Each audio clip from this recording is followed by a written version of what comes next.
back, everyone, to the Authentic as Fuck podcast. My name is Sun. I am a marketer and I teach storytelling. And today we have two guests. I actually don't know what the topic is, so we'll see where this goes. I'm totally unprepared, coming from a fresh perspective. So first we have Joni. Welcome, Joni. Hi. Thanks for having me on. Hi. So let's start with where you're from, what you do, and then your question. Great. I am in Boulder, Colorado, in the States. And I have been coaching for about 5 years now, working mostly with people around intimacy and embodiment. My question What's your question? My question is around this changing world that we are in these past few years, and it's continuing to change. And just around like giving our gifts to the world, but then also asking for money, which is becoming seemingly hard to get these days for a lot of families. And what might our world look like, and how might we as entrepreneurs stay open to these changing times, but also still continue to give our gifts in the world? Am I making sense? Okay, let's break down the question Great. because I feel like there's something that we're beating around the bush or something. Um, so maybe there, or maybe it's a two-part question, right? So when you say changing times, do you mean like economically, like Economically, well, that's one part like of in it, terms of yes.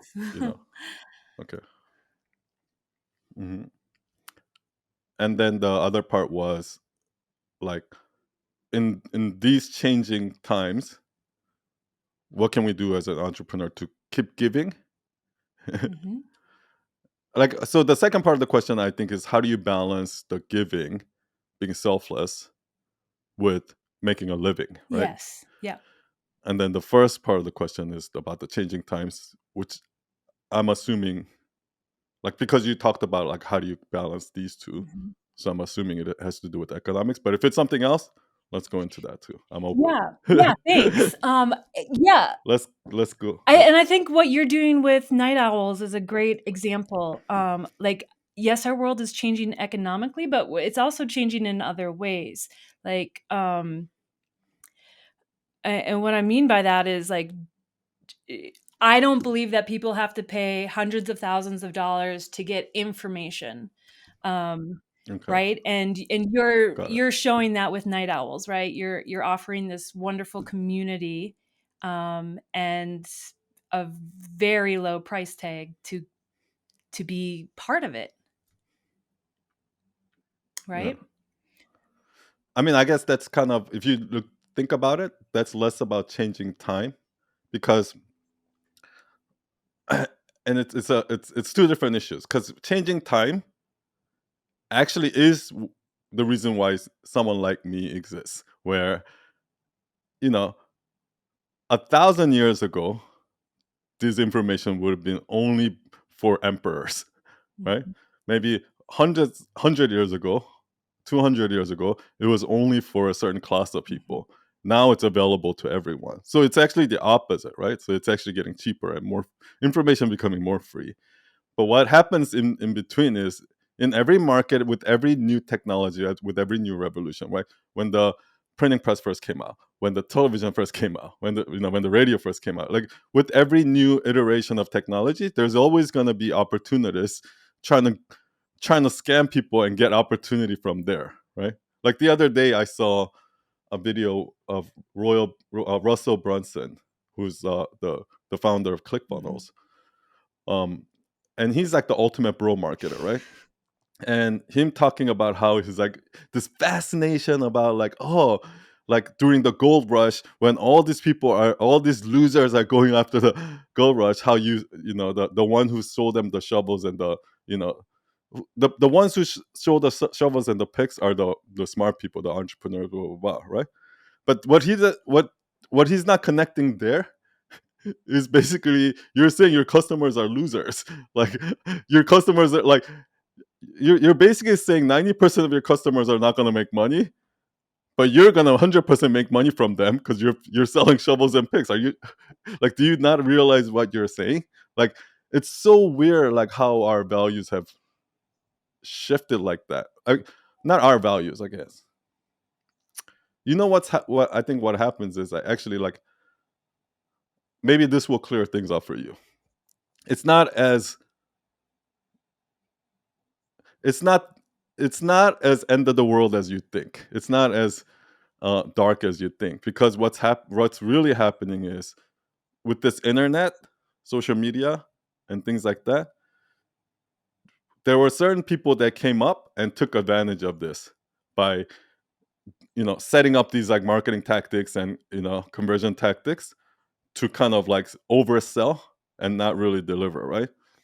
And because these people are doing that, it forces about 10% of the market to do the same just to compete with them. But trust me, that's a tiny subset of the market.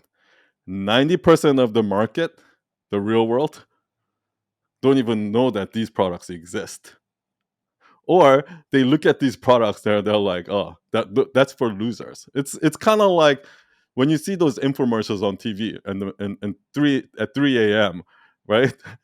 Do you think anybody buys those? Yeah, there's 5% of those suckers out there who buy them, but that's the market, right?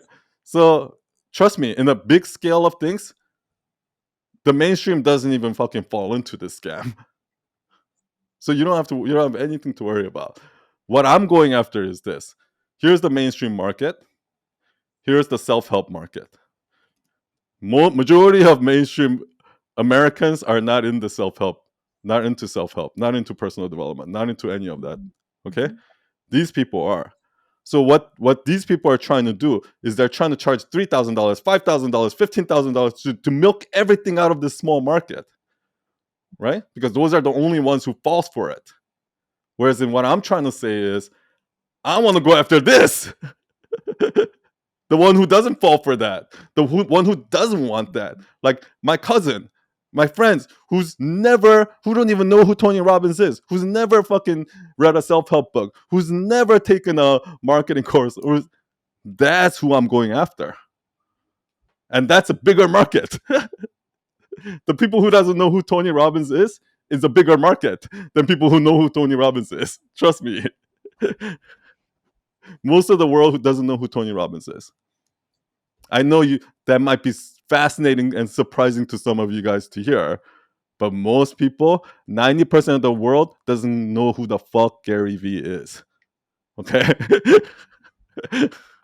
That's who I'm going after.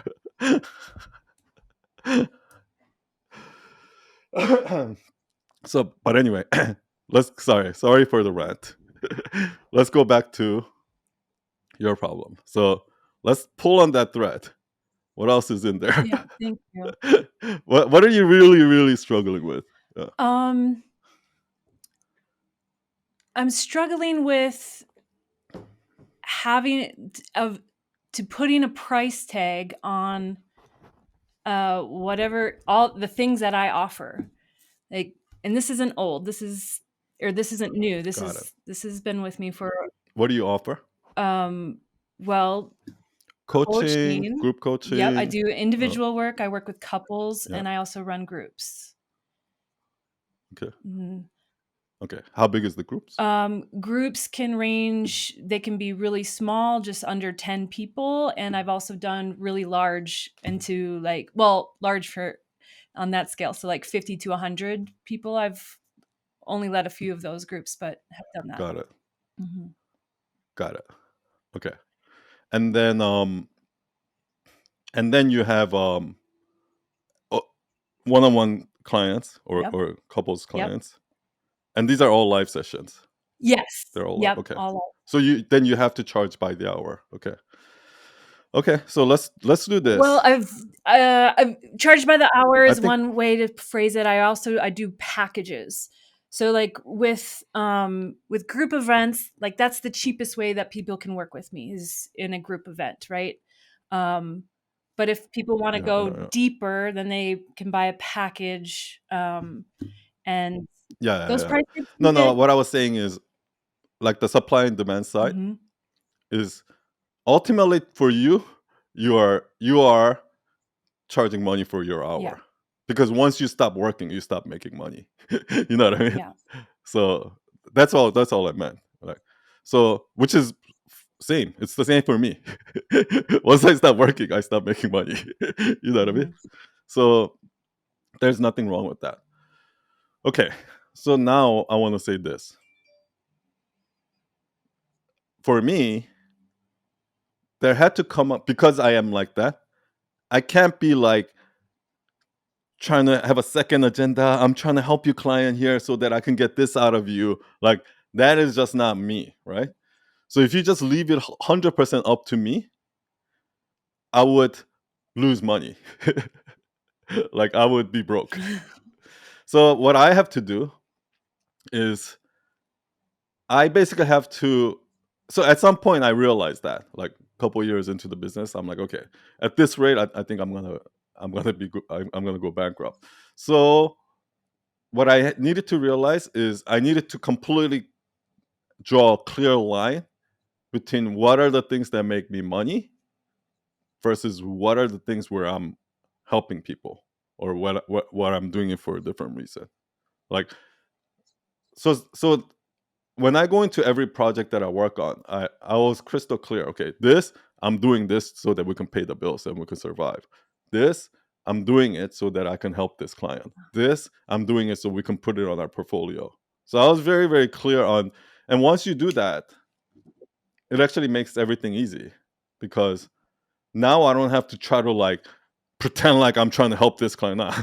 No, you're here because you're paying me. If you weren't paying me, you wouldn't be here. Okay. Like now I can clearly draw a line, you know? And also I drew a line in a different way too, where I had Gigi take over all the finances and all the invoicing, the billing, and blah blah blah. I don't have to because it's kind of hard if you're like I'm in a meeting and I'm just giving, being selfless. And then right after the meeting, I send them an invoice and be like, "Hey, can you pay this now?" Like, you know what I mean? Like the same Yeah. person, then it's Mhm. weird.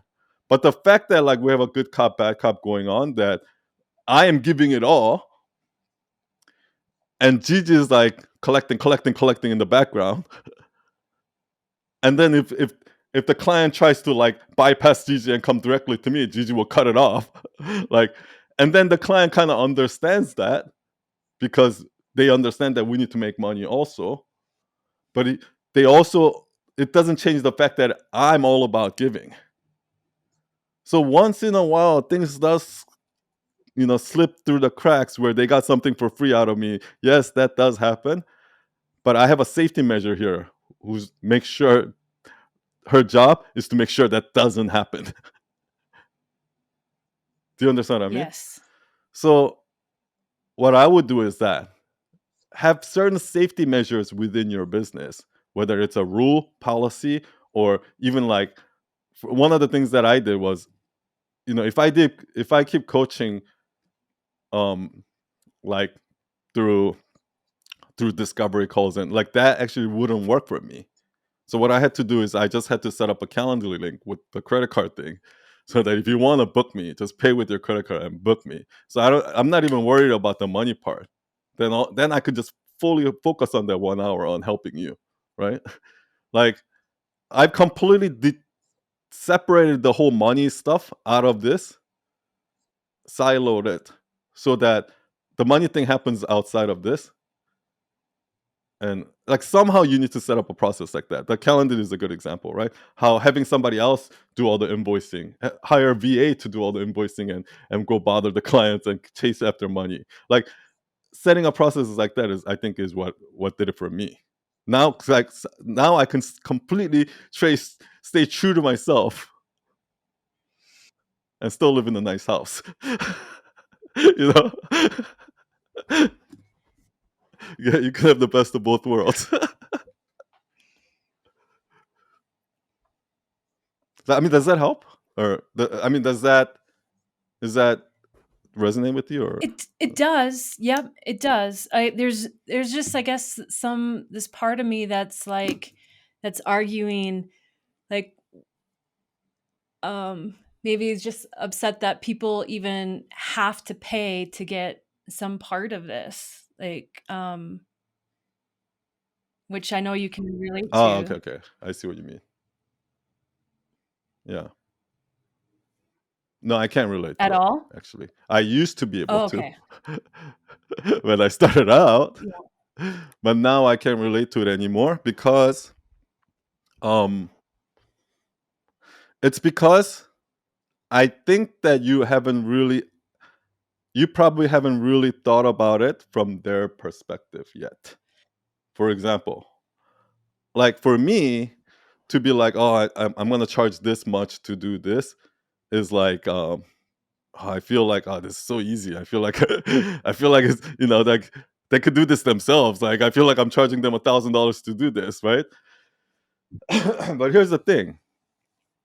Have you ever been to a mechanic or something like that where um, they just fix one thing, and like I don't know if it was you or one of the other small group leaders talking about how she went to an accountant, and this like super high level accountant, Yeah. and then she's paying like tens of thousands of dollars, and this accountant pulls out a tax code book and goes, and the she asks, like, don't you know this, like you're getting tens of thousands of dollars, like you have to look this up. And then he handed her the book and we're like, okay, tell me what page you can find that. Like you can spend here all week, you're not going to find that, right?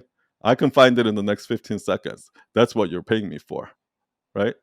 So it's kind of like this, right?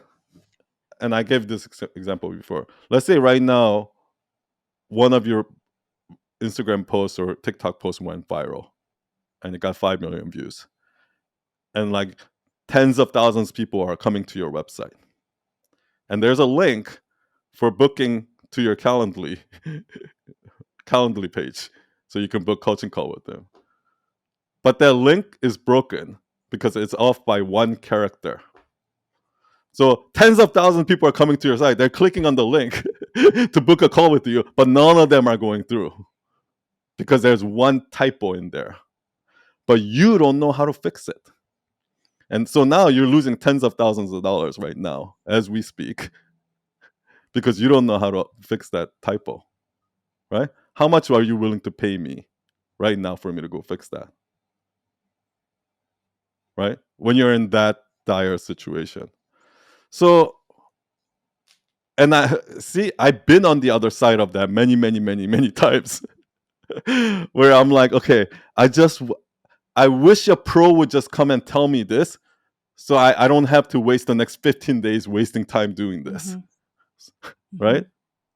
Like that was so valuable to me that I'm willing to pay any amount of money to get that. So I've been in that situation so many times that when when customers come to me and I'm doing this for them, I don't feel bad at all because I know that when they go somewhere else, they're actually really getting ripped off. Like I know that if Mhm.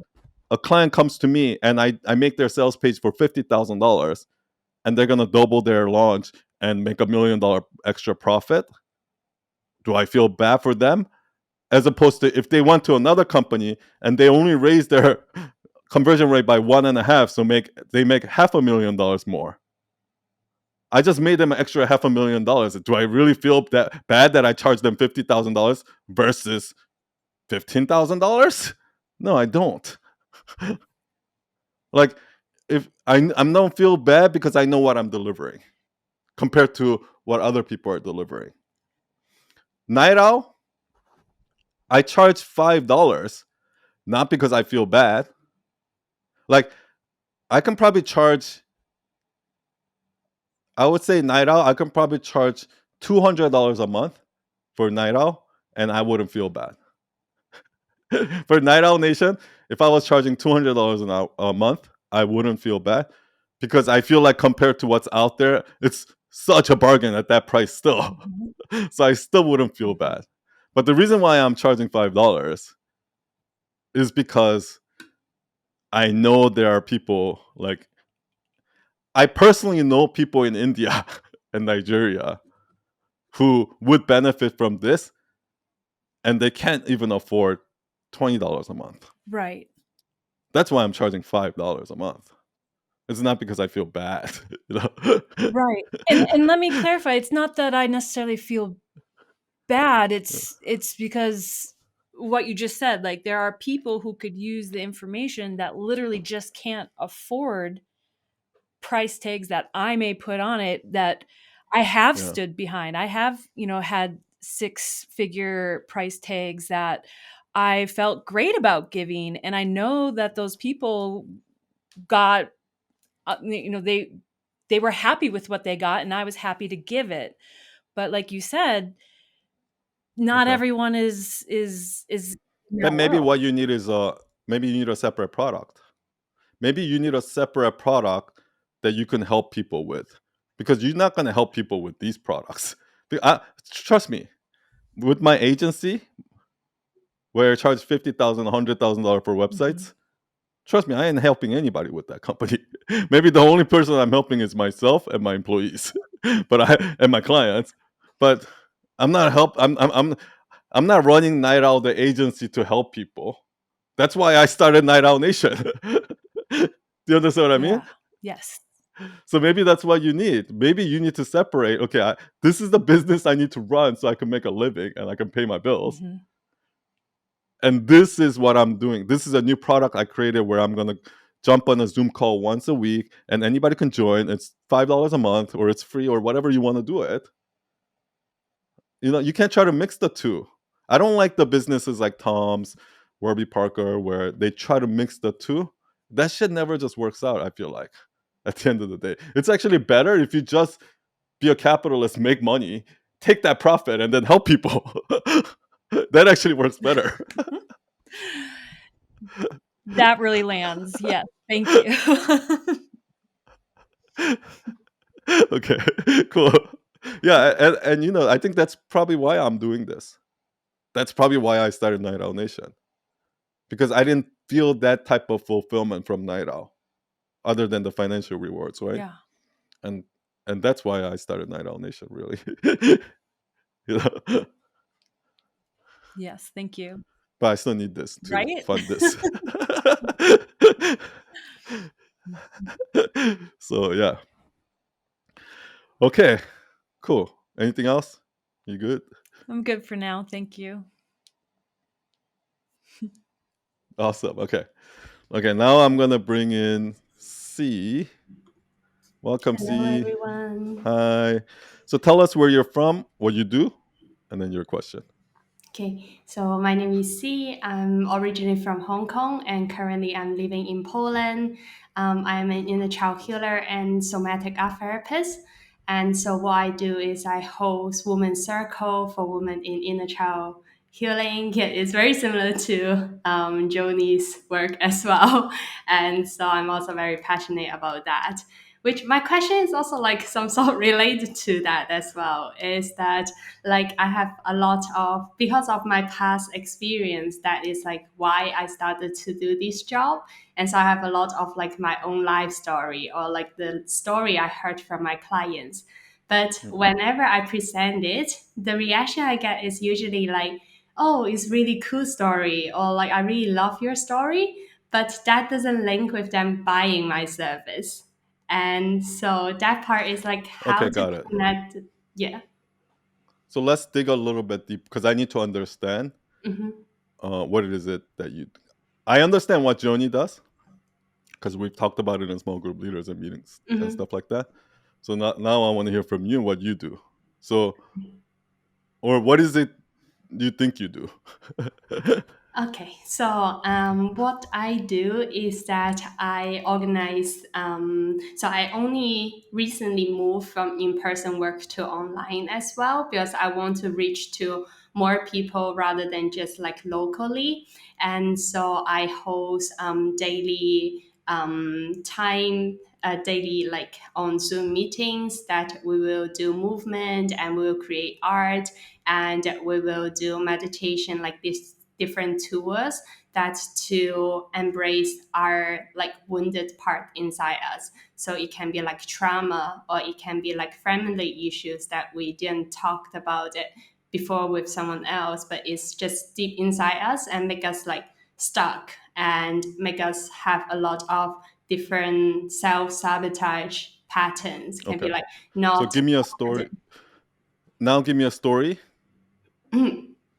Tell me the story that you tell people, that you say people are like, oh, cool story. So now tell me the story. Okay.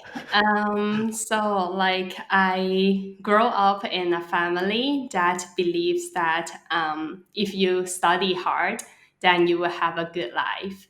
That if you get your university degree, you get your master degree, then you will have a successful life. But that Mm, didn't like resonate with who I was. I was really creative. I love everything apart from study. Like I love creating, I love music and dancing, all these. But because of these like family saying to me, I gave up all these things. But then when I grow up, I spent a lot of time to get back to these hobbies and making these mhm, hobbies into my work, which I truly enjoy doing it now. It's like mm, even I need to do it for free, I enjoy doing it daily. And mhm. so this is like what the work of like being myself as the child version who I want to be, and Got it. helped me to be truly who I am and Got to it. be happy about life. Got it. Okay. Do you tell the story exactly like that, the way you told me? Not exactly, maybe. Is there something else that you left out in that story that you usually say? I think that when I start telling story to others, I become very clumsy and adding in a lot of text, especially the way I Hmm. present myself on social media is like it's so hard. I You started doing the overtalk. one Yeah. that you were telling, like 10 sentence with 10 words each. Hmm. And it just take up my 3 hours in just like editing it. But it's fun to do. But it's Yeah. like this is something that is hard Yeah. for me. Okay. So the story that you told me, there's a story arc there, but what I need is I need a specific example of that. Mm, Because without a specific example, I'm not going to be able to relate to it, right? For mhm, example, here's the thing. A lot of us don't want to admit, this is why vulnerability and like just brutal honesty is so important. Because the story that you just told is the story that I heard 999,000 times. Oh, I have the Asian mom who's like, oh, like be a lawyer, be a banker, blah blah blah blah blah. And then I went to become a banker, and I was so I left, and I become my lawyer job and to become an artist. And like, okay, how many times have you heard that same story, right? So if you say it like that, of course it's like, it's not like wow. The reaction is actually, cool story, bro. yeah, That's this really is the the reaction you're reaction I getting. get a lot. Do you know what I mean? Mhm. So you need an example, and in order to for them to feel it, you have to go give the juicy detail. For example, like where you grew up, your environment has such big effect on shaping, turning you into somebody that you're not, right? So if I mean, this is not your story. This is my story. Okay. I mean, you can steal it, but I'm just saying, like, this is how I'm saying I would say it in a way that's relatable to everyone, right? So I would start out by saying, I guarantee you, when you were young, when you were 4 years old, 5 years old, you were wild. You didn't give a fuck about what anyone thinks. Like even I see, like when I see Mai in our small group leader, and I see the videos of her putting her 4 year old or 5 year old daughter, like very wild. She's like really really fun, right? Trust me, in 10 years, that girl is not gonna be like that. She's gonna be so shy, so quiet. Do you understand what I mean? Mm-hmm. I know it because I've seen it a million times of a fun, outgoing, like really funny girl growing up to be a teenager, to be this shy, like pretty much acting like every other teenage girl. Mm-hmm. Okay, I've seen that transformation happen many, many, many times. Now, that's because our environment affects us that much, that it takes us out from our real self and molds us into this person. Okay, for example, where I grew up in my high school, academia, being good in school, going to good college, that was such a sought after thing that at the end of the year we would always post like who got into what college, always starting from Harvard, Stanford, blah, blah, blah, blah, blah, blah, right? So that shows you that we're okay. In order to be cool here, we need to get into a good school. Do you understand what I mean? Mm-hmm. Whereas when I moved to New York and I saw my friend who's a high school teacher, I went to their school. To be cool in his class, they actually have to skip school and get an F. That's how you be cool in that class. You see how much of an environment affects us and changes us? Mm-hmm. But the real us is that little 5-year-old girl that was playful, outgoing. That was the real world. And then over the years, society has told us, whoa, whoa, whoa, whoa, whoa, whoa. Which is why I was like, okay, I'm gonna go to school. I'm gonna get a grad school. I'm gonna do this. I'm gonna do this. I'm gonna do this. I'm gonna get a nice car. And then everybody will envy me, and my status will be here. I actually chased that. I'm not gonna blame it on my parents. Don't blame it on your parents. I wanted it. I wanted all of that, or at least I thought I wanted all of that, right? Mm-hmm. But I guess then I think you need to go into the part where you broke down and how the transformation happened to that other side. I'm trying to see it from my perspective. The reason why it's so hard for me is because that's not my story. You know that story that everyone has of like, oh, the 9 to 5 job. Like that wasn't me because I've never followed 9 to 5. I never felt like I was pressured to follow 9 to 5. I actually loved, like I remember the first day I got because my first real job was at a creative agency. So I wear shorts and t-shirts and it was very, very creative. So I was actually the opposite. I actually wanted to work in a corporate environment where I can dress up, carry a briefcase, wear a suit. Like I actually wanted to dress up because I've never had that my whole life. So I remember like feeling so cool, like when I was wearing a suit with a briefcase, getting on the subway, like do you know what I mean? So I've never had the kind of experience that everybody's talking about. I've never had that. So I don't know how to explain it Mm-hmm. like in an honest way. But do you see what I'm trying to get at? I Yeah. just feel like what you're missing is substance in that story. Give Mm-hmm. me some examples. Give me some specific things.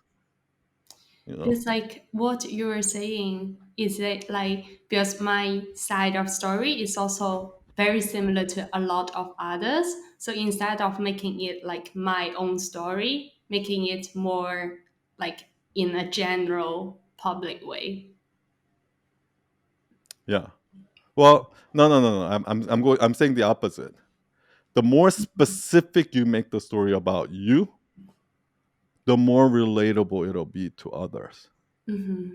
Do you see how specific I was about in my high school? They would have a chart where they rank from, you know what I mean? I'm being very specific, right?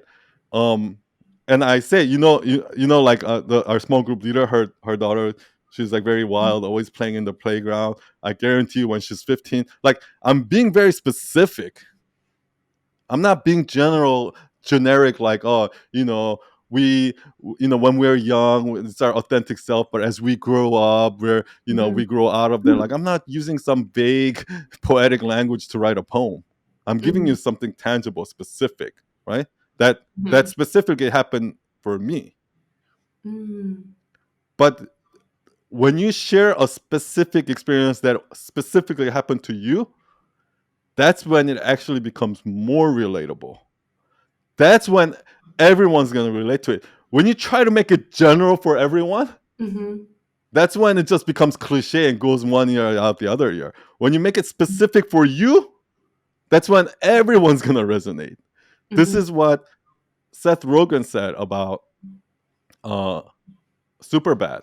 So one of the things that Seth Rogen, that whole crew of filmmakers, the reason why their movies are so successful, right? Like Superbad, right? Like what's the other one? Like the like the one where that woman gets pregnant.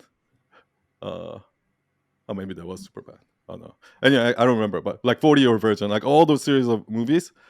If you look at those movies, what you see is this. There's okay, I'm not gonna get into that because it's completely. I mean, what I was gonna say is like there's a story, like two guys trying to get laid. That's the plot. But the story behind what's happening is two guys that what you find out throughout the story is two guys who's best friends. But next year they're going. One is going to a good school, and the other one's staying home at a local community college, right? So they have to deal with that. And then he's actually going to be rooming with this other guy in the new college. So they feel like they're not going to be friends anymore. And so that's the real underlying story, right? But what Seth Rogen says is this: Superbad was just a story of two Jewish Canadians doing Jewish Canadian things in a local, using their fake ID to get, and then getting caught by the police. You know what I mean?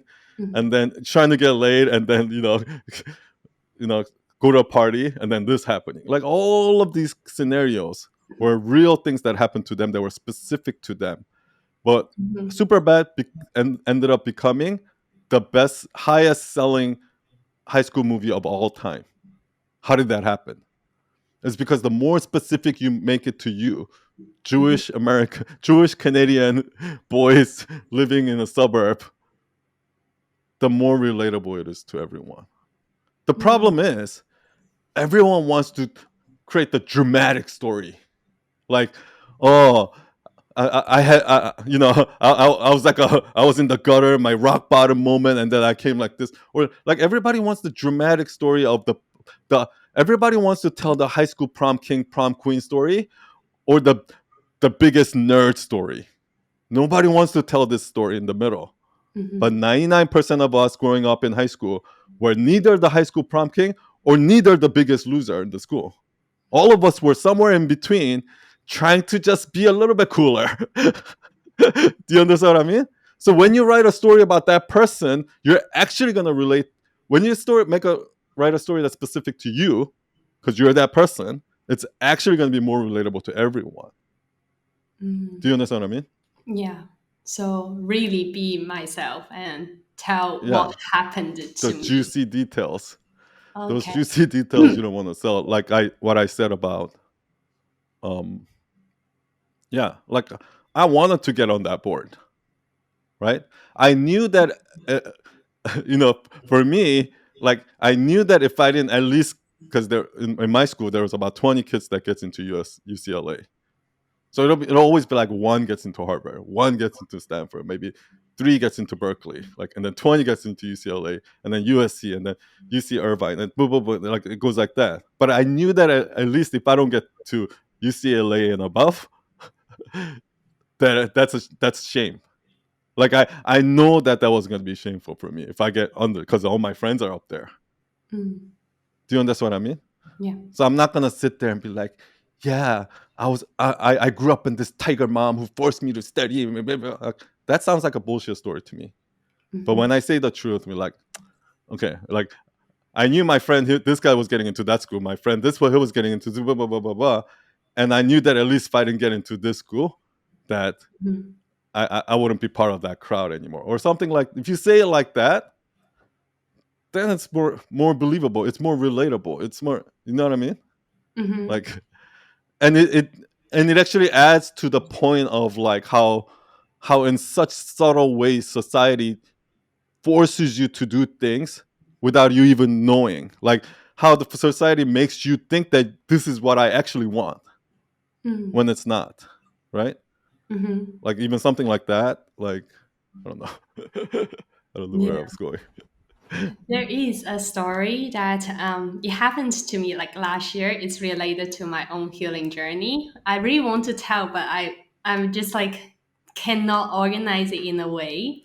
So it was like last year during May that time. I was suddenly one day I just couldn't eat anything, and then I needed to be hospitalized. And that time I was like having very bad stomach ache, and the whole body is just like really painful all the time. And we've been to like so many different doctors, I can name them all, and none of them held me and told me like what actually happened to me. And then after that, so I finished all the appointment, I stopped it, all the treatments and all these, and I started to do more yoga, and I started to work less time. For that time I was doing a lot of therapy work, and then I just like started to feel much better. And until this year, I totally doesn't feel any pain anymore without any like medication or like any diagnose to what happened to me. And that was like what motivates me a lot to do the work I'm doing now as well. But I'm just like having this So story on sorry. my own. How's that related to yoga? Do you teach yoga? Yes, I teach Oh, yoga. okay, I'm okay. a yoga Got it, got it. instructor as well, and I Got use it, got it. yoga Okay. and art I therapy. would actually, you know what? So since you're a yoga instructor, I'll put it in that way. It's Mhm. because I think it's going to be much more. Um, it's going to be much more relatable to you. So if that's the case, I would do something like this. Wait, so this happened last year? Yes, last How May. long you been doing yoga? I have been like on and off practicing, but I got my all certification this year.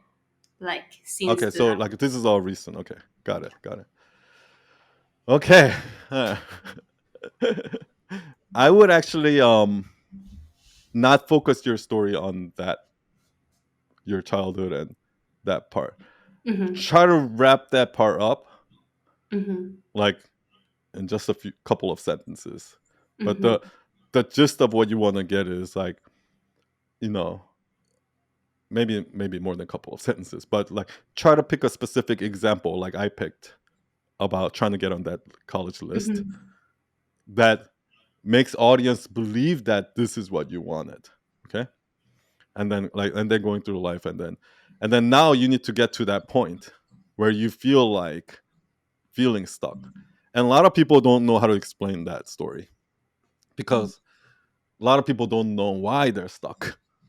mm-hmm, But this is how you explain that story. Okay? mm-hmm, I'm going to tell you how I did it. So, when I was like in my 20s, I wanted to quit smoking weed. Like my life for 5 years, I this is like when I had a corporate job, 5 years stuck same every day, right? mm-hmm, For those 5 years, every day I'll be like, okay, tomorrow I'm not gonna smoke weed. Tomorrow I'm gonna go to work, come back, I'm gonna work on this. When I start work on my side hustle, not play video games. What happened is the next morning I go to and I'm all starting out all good, and oh no, the next morning I wake up late, so I go to work late, and then I'm like, oh fuck, I get myself to work, and then I'm fine at work all day until 3:30, 4, and I'm like, oh today I don't even feel like I need to smoke.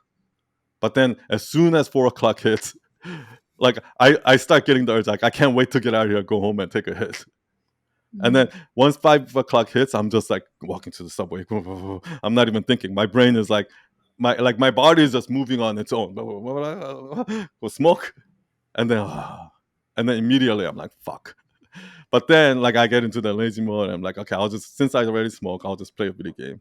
Oh, I'll just do this. And then at night I'm like, fuck, I just wasted my whole day. Okay, tomorrow I'm gonna wake up early, doing this. Then tomorrow, same thing. The whole thing, 3:30. Ah, fuck. Go home, smoke weed.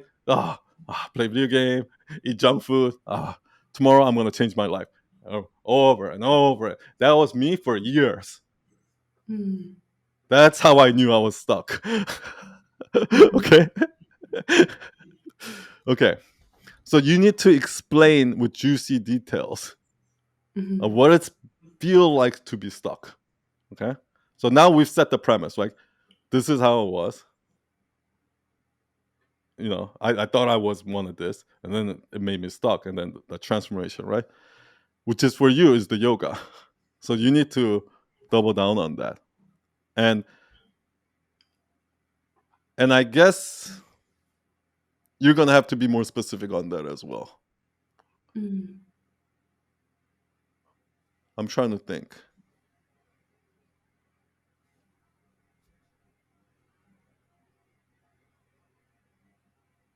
Yeah, I mean, like, I know that because people always say that, right? Like how your mental problems manifest is through your body. So Mhm. your mental state can completely give you pain or not pain or something like that. So I understand. So now you need to, like, I don't know how to actually, like, put that into a story. One of the things that I did with my friend, she's a yoga teacher too, Mhm. and the backstory that she has when I was working with through it with her was that, she taught yoga, power yoga, for 10 years, and what this type of yoga, and also different type of yoga are different, so you need to really dive into that. But she taught Baptist power yoga, and Baptist power yoga is all about doing the work. Mhm. It's about doing the work, and, like, being so present in that pose, right? Mhm. Without the extra effort, and then just maintain it. And when you do that work on the mat, you do that work off the mat, right? So Mhm. a lot of Baptist power yoga shit is just like getting you through those uncomfortable moments, Mhm. getting you past those uncomfort, like discomfort, is Mhm. what Baptist power yoga is all about. Okay, Mhm. disrupting the drift. Like, in life, you go along, and wake up, like, come, like COVID comes and wakes you up, and, like, it disrupts the drift, right? Mhm. That's what Baptist yoga is, right? Mhm. So what she talks about is, okay, so she never liked yoga. She didn't Mhm. actually care about yoga. And then once she started doing Baptist yoga, even now today, yoga is not her favorite. Mhm. But the reason why she teaches yoga is because when her a couple years ago, when her great aunt passed away from cancer, nobody in the family had the strength to stay with her through the end. Mhm. She was the only one who can sit through that discomfort, stay with her throughout those last days, cry with her, laugh with her, share Mhm. everything with her. And she was the only one that was strong enough to stay till that last breath. All the other family members all wussed out. They all Mhm. got scared. And the only reason she said why she was able to do that is because of the practice of yoga. Mhm.